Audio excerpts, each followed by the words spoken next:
युती टिकवायची असेल तर तारतम्य बाळगून वक्तव्य करा. अजितदादांचं नाव न घेता सुरेश धसांवर निशाणा. फडणवीसांच्या चेहऱ्याकडे बघून लोकांनी धनुष्यबाण घड्याळाला निवडून दिलं, धसांचं वक्तव्य. पुणे अत्याचार प्रकरणामध्ये दोघांमध्ये सहमतीनं शारीरिक संबंध. आरोपीच्या वकिलांचा कोर्टामध्ये युक्तिवाद.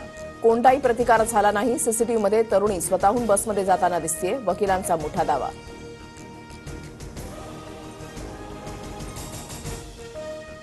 आरोपी आणि पीडित महिनाभरापासून एकमेकांना ओळखायचे. घटनेवेळी दोघांमध्ये 7,500 पैशांचा व्यवहार झाला. पुणे अत्याचार प्रकरणामधील आरोपी दत्तात्रय गाडेच्या परिचयातील अॅडव्होकेट सुमित पोटेंचा धक्कादायक दावा. पुणे अत्याचार प्रकरणामधील आरोपी दत्तात्रय गाडेला 12 तारखेपर्यंत पोलीस कोठडी. गाडेला 70 तासानंतर गुन्हाट गावातून केली होती अटक.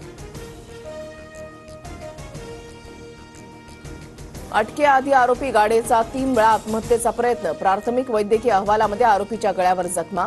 पुणे पोलीस आयुक्त अमितेश कुमार यांची माहिती. उद्धव ठाकरेंनी योगेश कदमांना संपवण्याचा प्रयत्न केला. ठाकरेंना उद्ध्वस्त केल्याशिवाय राहणार नाही. ठाकरेंवर गंभीर आरोप करत रामदास कदमांचा इशारा. बीड जिल्ह्यामधील 107 पोलीस अधिकाऱ्यांचे बदलीसाठी विनंती अर्ज. मसाजोग प्रकरणानंतर बीडमध्ये काम करण्याचा धसका पोलिसांनी घेतल्याची चर्चा. राज्यातल्या जवळपास 500 सरकारी सेवा आता व्हॉट्सअपद्वारे मिळणार. सरकारचा मेटा कंपनीशी करार. मुख्यमंत्री फडणवीसांची माहिती. मनोज कुमार शर्मा राज्याच्या कायदा सुव्यवस्था विभागाच्या विशेष पोलीस महानिरीक्षकपदी. यशस्वी यादव आता राज्य सायबर सेलचे अप्पर पोलीस महासंचालक असणार, तर सुहास वारके कारागृह आणि सुधार सेवा विभागाचे नवे अप्पर पोलीस महासंचालक.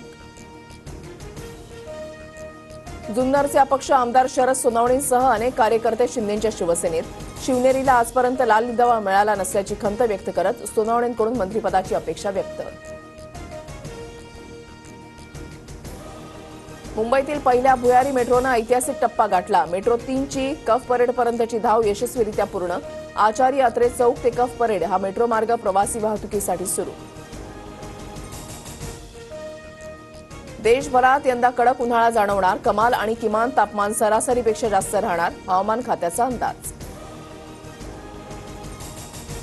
पश्चिम रेल्वेवर देखभालीच्या कामांसाठी आज मेगा ब्लॉक. ग्रँट रोड ते मुंबई सेंट्रल दरम्यान ब्लॉक. रात्री 10 ते सकाळी 11 वाजेपर्यंत 13 तासांचा ब्लॉक असणार. राज्यभरात 11वीची प्रवेश प्रक्रिया ऑनलाईन होणार. 2025-26 पासून ऑनलाईन प्रवेश पद्धती राबवण्यास शासनाची मान्यता. मुंबईतील एन आणि एल विभागामधील पाणी पुरवठा सकाळी 8 वाजेपर्यंत बंद राहणार. जलवाहिनी दुरुस्तीच्या कामासाठी पाणी नसणार. व्हाईट हाऊसमध्ये डोनाल्ड ट्रम्प आणि युक्रेनचे राष्ट्राध्यक्ष झेलेन्स्की यांच्यामध्ये शाब्दिक चकमक. आमच्यामुळे तुम्ही सुरक्षित, आज तुमचा देश धोक्यात, ट्रम्प यांनी झेलेन्स्कींना सुनावलं.